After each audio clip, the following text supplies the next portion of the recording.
नमस्कार। पड़ताल के इस बेहद खास एपिसोड में आपका स्वागत है। मैं हूं राजेश राज।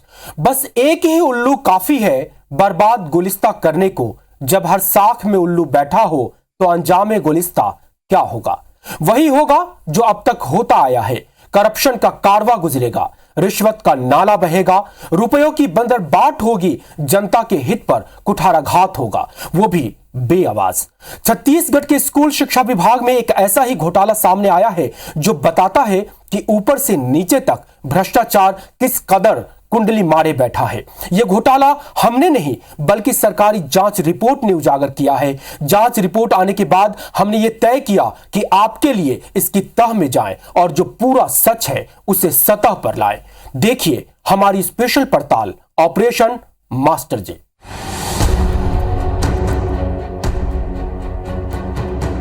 तारीख 1 अगस्त 2023। स्थान नया रायपुर का मंत्रालय।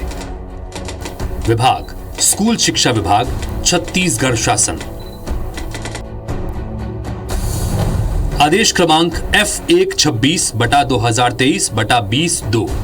पदोन्नति उपरांत 385 शिक्षक प्रधान पाठक की पदस्थापना स्थान में संशोधन कर शासन निर्देश के विपरीत अनियमितता की गई, जिसमें मुख्य रूप से हेमंत उपाध्याय प्रभारी संयुक्त संचालक सरगुजा अंबिकापुर के द्वारा अवैधानिक रूप से पैसों के लेन देन कर भारी भ्रष्टाचार किए जाने की पुष्टि हुई है।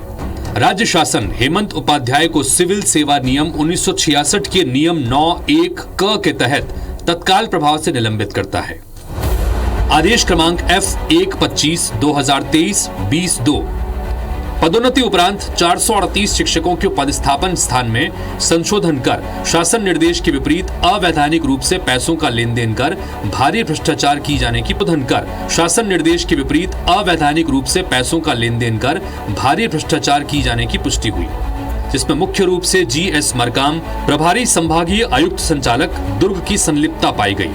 राज्य शासन GS मरकाम को तत्काल प्रभाव से निलंबित करता है।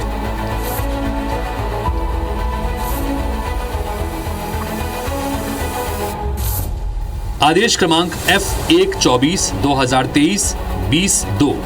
पदोन्नति उपरांत 543 शिक्षकों के पदस्थापन स्थान में संशोधन कर शासन निर्देश के विपरीत अनियमितता की गई, जिसमें मुख्य रूप से तत्कालीन संयुक्त संचालक शिक्षा रायपुर के साथ साथ विभागीय पदोन्नति समिति के सदस्य एवं विधि विरुद्ध छानबीन समिति के सदस्यों द्वारा अवैधानिक रूप से पैसों का लेन देन कर भारी भ्रष्टाचार किए जाने की पुष्टि हुई है।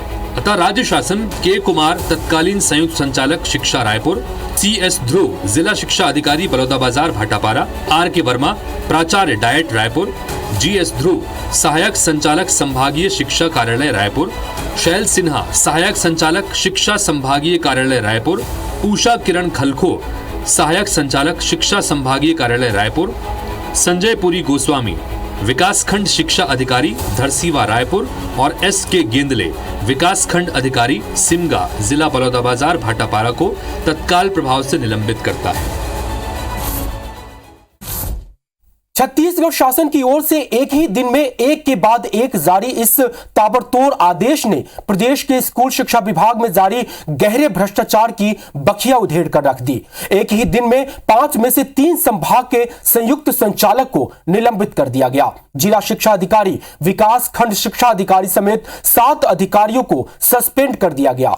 इन सब पर पैसे लेकर सहायक शिक्षकों के पदोन्नति आदेश में शासन की नीतियों के खिलाफ जाकर और भारी पैसे लेकर संशोधन करने का गंभीर आरोप लगाया गया। मंत्रालय की ओर से कराई गई जांच के बाद जारी इस आदेश ने छत्तीसगढ़ स्कूल शिक्षा विभाग की उन काली करतूतों को भी बेनकाब कर दिया जिसके बारे में आए दिन गंभीर शिकायतें होती रहती थीं। इस एक वाकये ने यह भी साफ कर दिया कि महकमे के अंदर सड़ांध मारता भ्रष्टाचार छलक कर घड़े से बाहर आ चुका है।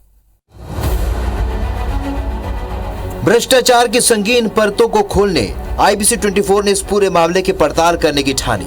हमने ये करना जरूरी समझा ताकि पूरा सच आप तक पहुंचाया जा सके, आप जान सकें कि 20,000 करोड़ के बजट वाले इस विभाग में भ्रष्टाचार किस हद तक पैठ बना चुका है, ताकि आप ये भी जान सकें कि 2.25 लाख शिक्षकों के इस विभाग की नाकामी क्या है। छत्तीसगढ़ की स्कूल शिक्षा को नॉर्थ ईस्ट के छोटे छोटे राज्य के बराबर भी दर्जा क्यों नहीं मिल रहा। और आप ये भी समझ सकें कि राजनीति से प्रशासन में बैठे स्वार्थी लोग कैसे आपके हमारे भविष्य को दीमक की तरह चटकर खत्म कर रहे हैं। और क्यों प्रदेश के दूर दराज के स्कूलों में एक टीचर नसीब नहीं होता, जबकि शहर और ब्लॉक जिला मुख्यालय के स्कूलों में जितना सेटअप है उससे दोगुने टीचर क्यों भरे पड़े हैं। इसके लिए हमने धरातल पर जाकर पड़ताल की है, स्कूल स्कूल जाकर जमीनी धरातल का जायजा लिया है और इस कड़ी में कई उन सहायक शिक्षकों से भी बातचीत की, जिसके बारे में स्कूल शिक्षा विभाग का ये आदेश कह रहा है कि पैसों का भारी लेन देन कर पोस्टिंग आदेश में संशोधन किया गया और उन्हें दूर दराज के स्कूलों से हटाकर शहर के मनपसंद वाले सुविधाजनक स्कूलों में पोस्टिंग दी गई। कैमरे के सामने से लेकर कैमरे के पीछे तक जो सच सामने आया, आज हम उसे आपके सामने रखने जा रहे हैं।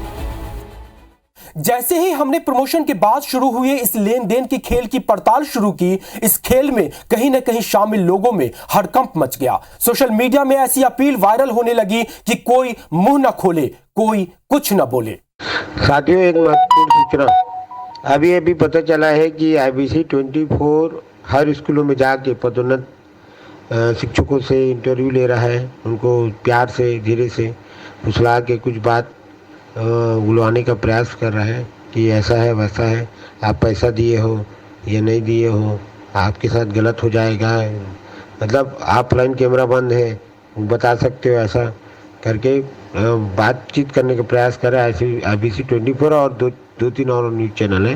तो साथियों, सतर्क रहें, ऐसे लोगों से ज़्यादा बात ना करें और अपनी पीड़ा को जरूर बताएं कि हमने संशोधन के लिए आवेदन दिया था और आवेदन देने के पश्चात उन्होंने अपने विवेक से हमें नई संशोधन जगह दी और नियमानुसार दी करके, क्योंकि संशोधन JD का अधिकार है।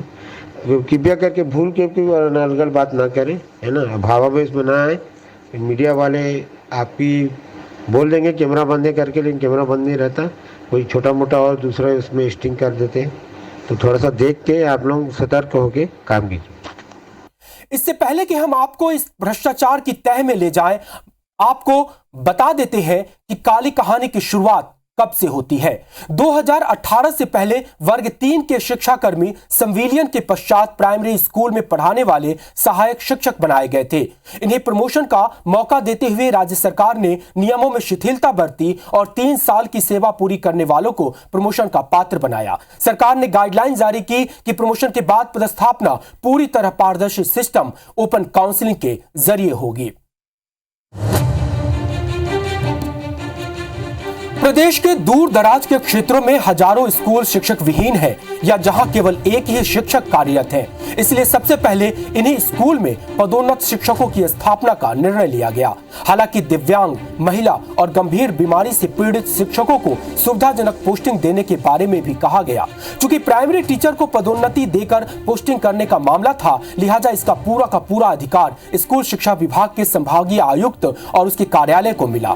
इसी आधार पर काउंसलिंग शुरू हुई। करीब 15,000 सहायक शिक्षकों को पदोन्नति का पात्र माना गया। उसी के अनुसार प्रदेश भर से खाली पद की जानकारी मंगाई गई। फिर 11 बिंदुओं के प्रपत्र भरवाकर सहायक शिक्षकों की पात्रता परखी गई। बाकायदा इसके लिए पदोन्नत समिति बिठाई गई, जिसके अध्यक्ष खुद संभाग कार्यालय के संयुक्त संचालक थे। सदस्य के रूप में संभाग के सभी जिला शिक्षा अधिकारी, डाइट के प्राचार्य और संभाग कार्यालय के उप संचालक को बनाया गया। इस समिति ने जांच परख कर शिक्षकों की पदोन्नति दी और फिर ओपन काउंसलिंग के जरिए पदस्थापना शुरू हुई। क्योंकि शासन का नियम था कि सबसे पहले दूर दराज के शिक्षक विहीन या एकल शिक्षक वाले स्कूल भरे जाएंगे, लिहाजा काउंसलिंग में शहर के या जिला ब्लॉक मुख्यालय के स्कूलों के पद दिखाई ही नहीं गए, भले ही वहां पद खाली ही क्यों नहीं थे। मतलब साफ था, प्रमोशन लेना है तो घर के पास के स्कूल का मोह छोड़ना होगा।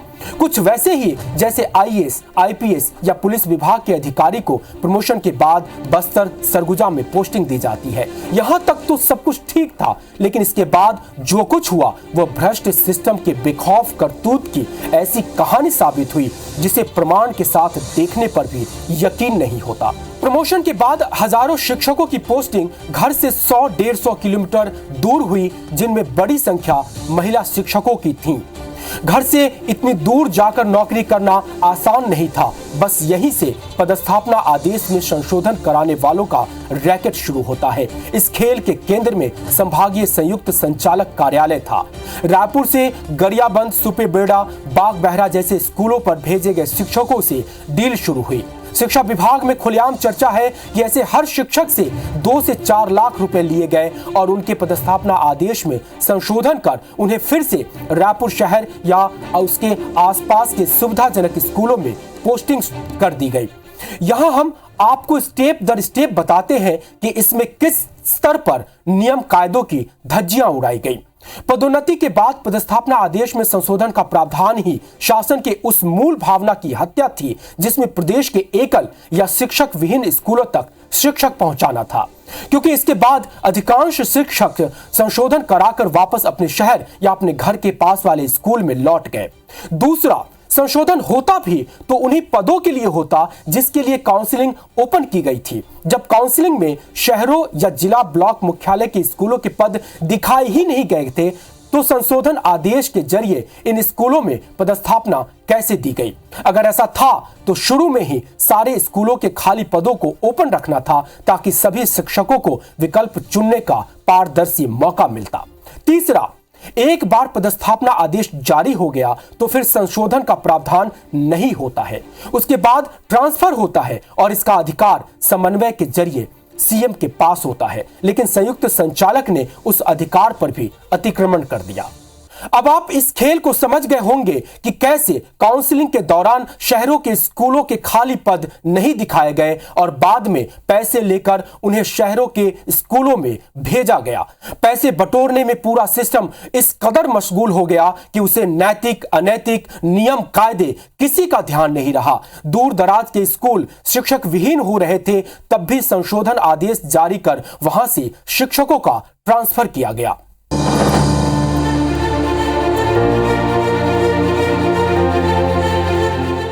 शहरों में पहले से शिक्षक भरपूर थे, तब भी परवाह नहीं की और जिस स्कूल में ना सेटअप था, ना पोस्ट खाली थी और ना वहां किसी टीचर की जरूरत थी, तब भी उन स्कूलों में और शिक्षकों की ज्वाइनिंग कराई गई। दिया तले अंधेरा भी शायद इसे ही कहते हैं। किस स्कूल में कितने पद स्वीकृत हैं, वहाँ किस विषय के कितने शिक्षक पदस्थ हैं, वहाँ कितने बच्चे पढ़ रहे हैं, इन सब की एक एक जानकारी संभागीय संयुक्त संचालक यानी जेडी के पास होती है।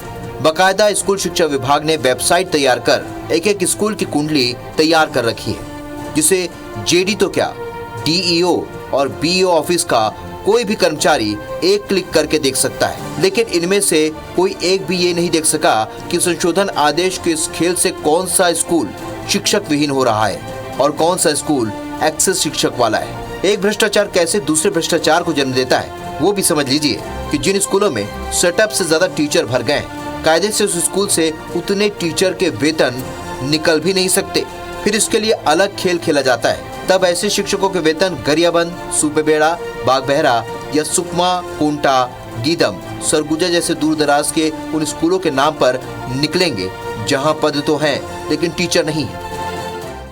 इस संशोधन आदेश के खेल को खेलने में जेडी कार्यालय ने एक और खेल खेला। अधिकारियों को डर था कभी खेल फूटा तो ठीकरा उसी पर फूटेगा, इसलिए रायपुर ज्वाइंट डायरेक्टर ने पदोन्नति के बाद पदस्थापना आदेश में संशोधन के लिए 6 सदस्यीय छानबीन समिति बना दी, जबकि ऐसा कोई प्रावधान था ही नहीं। हमारी पड़ताल के दौरान रायपुर के ज्वाइंट डायरेक्टर का एक सनसनीखेज दस्तावेज हाथ लगा। इस पत्र में इस बात का जिक्र है कि पदोन्नति के बाद स्थापना आदेश में संशोधन के लिए मंत्री, विधायक, संसदीय सचिव, जनप्रतिनिधि, शिक्षक संगठन और वरिष्ठ कार्यालयों से फोन पर, व्हाट्सएप पर और लिखित में अभ्यावेदन मिले हैं। उस आवेदन के परीक्षण के लिए छानबीन समिति का गठन किया जाता है, यानी अगर ठीकरा उस पर फूटे तो फिर कह सके कि हमने तो ये काम आपकी सिफारिश पर किया है।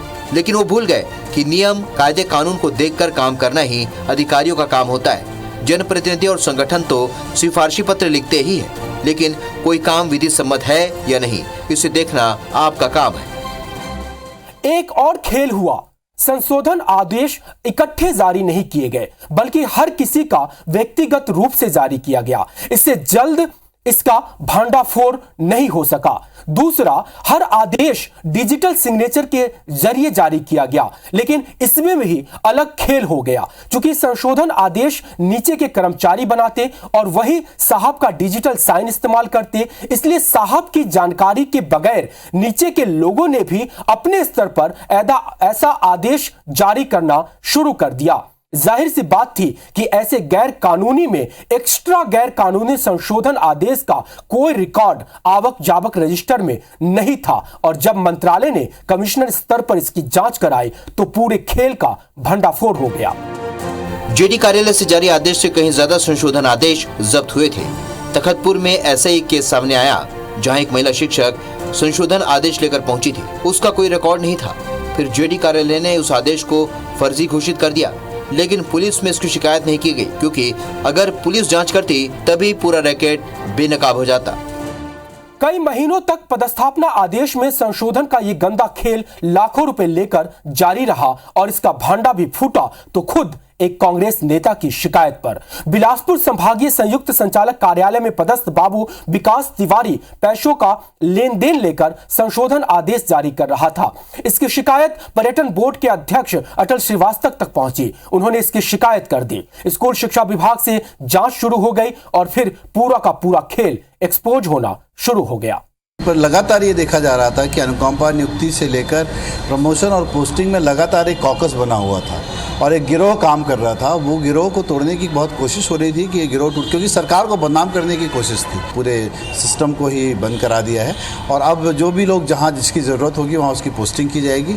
और ये खेल लगभग 2 सालों से चल रहा था, इसके पहले भी बताया गया था, पर थोड़ी देर समय के लिए ठीक हुआ। उसके बाद फिर उन्हीं लोगों ने फिर वही गिरोह चलाना शुरू कर दिया। अब कार्रवाई सख्त हो रही है और इनको अंजाम तक पहुंचाना है। संशोधन आदेश के खेल का भंडाफोड़ यही शुरू होता है। विकास तिवारी के सस्पेंशन के बाद जांच की आंच यहां के जेडी श्री प्रसाद तक पहुंची।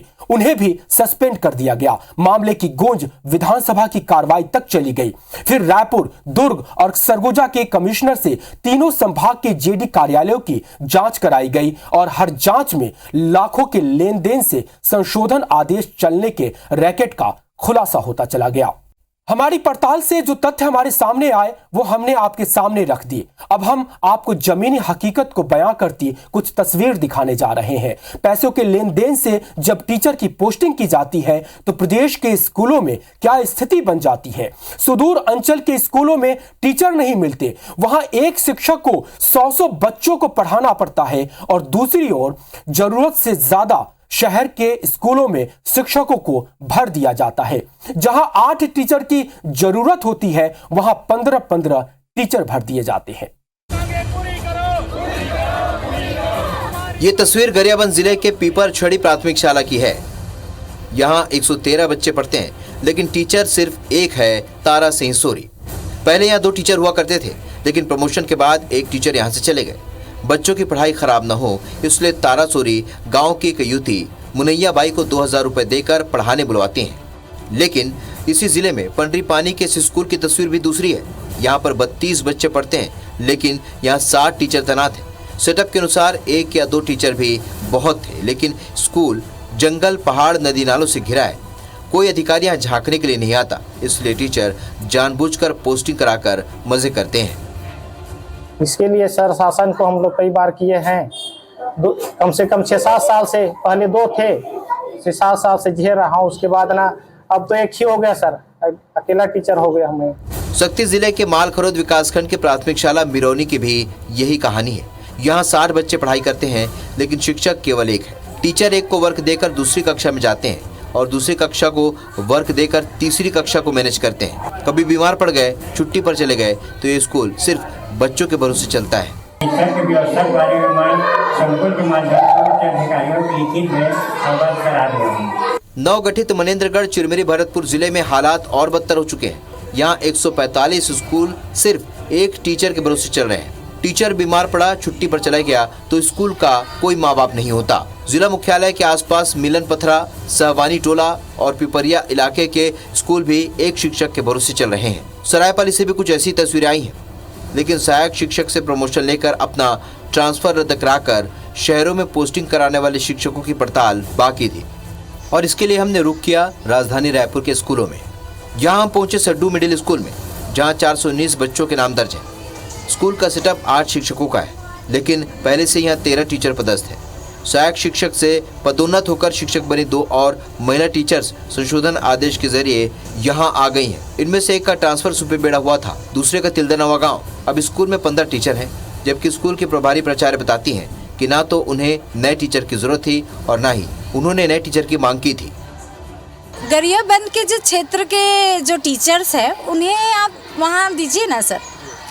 मतलब खास करके महिला वर्ग को आप उतने दूर भेजेंगे। आपने ही नियम बनाया है कि जब आप पोस्टिंग देंगे तो पहले संकुल में देंगे, फिर ब्लॉक में देंगे, फिर जिला में देंगे। तो आपने ना हमको संकुल दिया, ना ब्लॉक दिया, ना जिला दिया। आपने तो जिला से सीधा बाहर कर दिया, है ना, संभाग में भेज दिया। तो ये तो गलत है सर। जो वहाँ पहले से ही गरियाबंद में पोस्टिंग है, जो वहीं के हैं उनको दीजिए ना सर। आप अदर जिले से कैसे कर सकते हैं?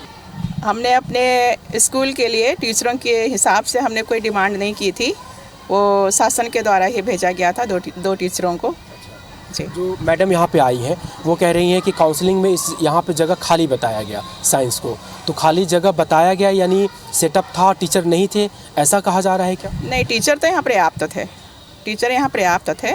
रायपुर के अमूमन हर स्कूल की यही कहानी है। एक्सेस टीचर जितने पद स्वीकृत हैं उससे ज्यादा टीचर पदस्थ हैं। कहने की जरूरत नहीं है कि उसमें अधिकांश टीचर किसी अधिकारी, राजनेता, प्रभावशाली व्यक्ति के रिश्तेदार या जान पहचान वाले हैं।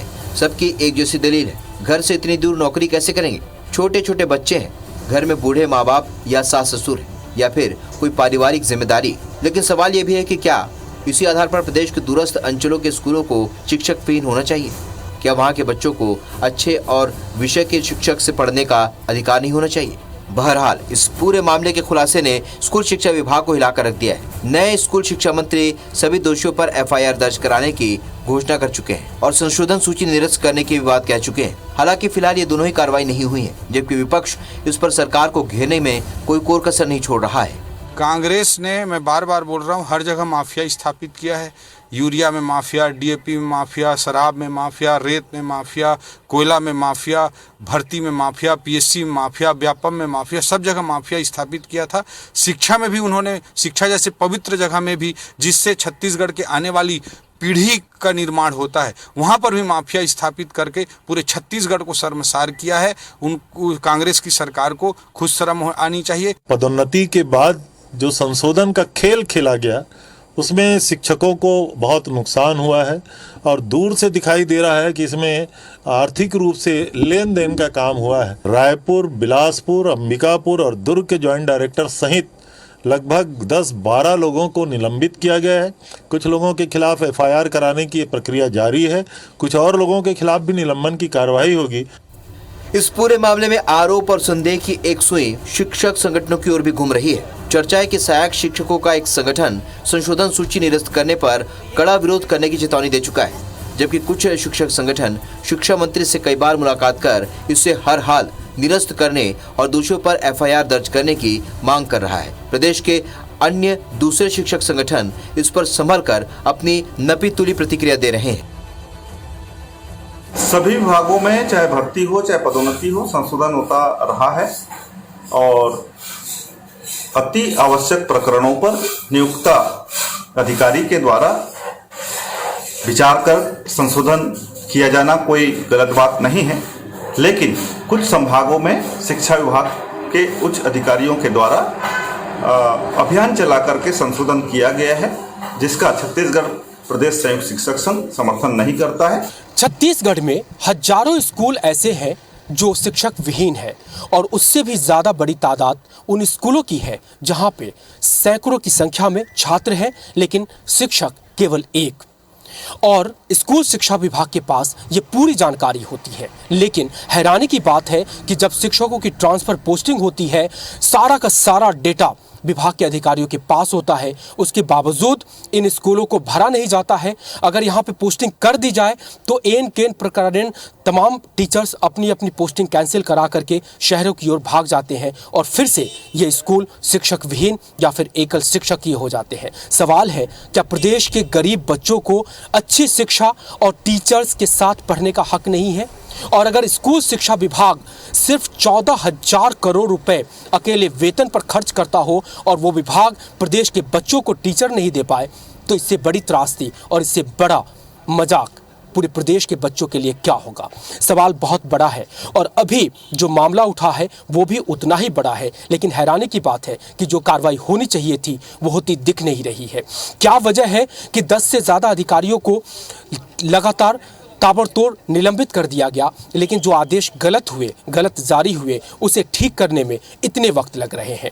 क्या ये मैसेज ये नहीं कि बुरे काम करने वालों को बचाया जा रहा है, गलत काम करने वालों को संरक्षण दिया जा रहा है? और ये सवाल इसलिए भी है क्योंकि इसी सब के चलते हमारा प्रदेश स्कूल शिक्षा के परफॉर्मेंस लिस्ट में मेघालय, असम, मिजोरम जैसे राज्यों से भी नीचे है, तब जबकि 20,000 करोड़ रुपए हमारी सरकार हर साल स्कूल शिक्षा पर खर्च करती है। कैमरा पर्सन मुकेश के साथ राजेश राज, IBC 24 रायपुर।